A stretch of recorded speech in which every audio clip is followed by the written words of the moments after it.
Quelles sont les caractéristiques du capital social des SCI, sociétés civiles immobilières? C'est ce que nous allons voir dans cette vidéo.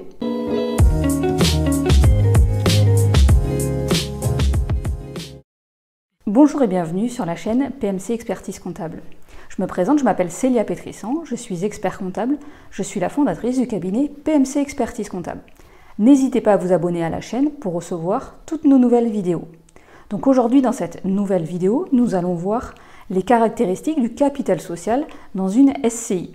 Donc vous avez peut-être pour projet de créer une SCI afin de gérer un patrimoine immobilier. Ce qu'il faut retenir, c'est qu'il n'y a aucune obligation de capital social minimum dans le cadre de la création d'une SCI. Le capital social de votre SCI peut être constitué par des apports en numéraire, c'est-à-dire par de l'apport de sommes d'argent, ou par des apports en nature. Ce sera par exemple le cas si vous apportez un bien à votre SCI. Le capital social de la SCI peut être un capital fixe ou un capital variable, c'est-à-dire que dans le cadre d'un capital variable, cela est défini au niveau des statuts, au niveau de l'immatriculation.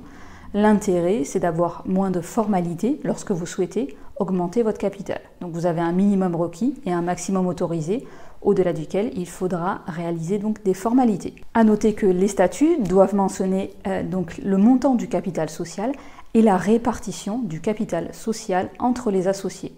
Donc il faut en effet deux associés distincts pour pouvoir créer une SCI. Le capital d'une SCI est divisé en parts sociales.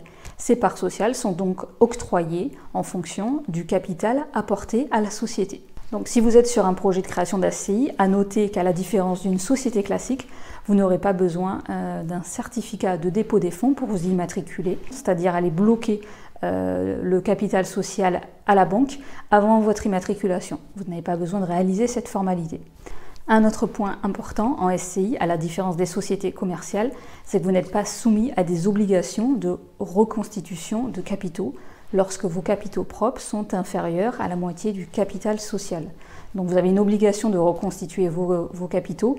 Dans le cadre de sociétés commerciales, ce n'est pas le cas en SCI. Aucune obligation de publication, aucune obligation de reconstitution des capitaux. Si vous avez des questions sur la SCI, n'hésitez pas à nous les poster en commentaire de cette vidéo.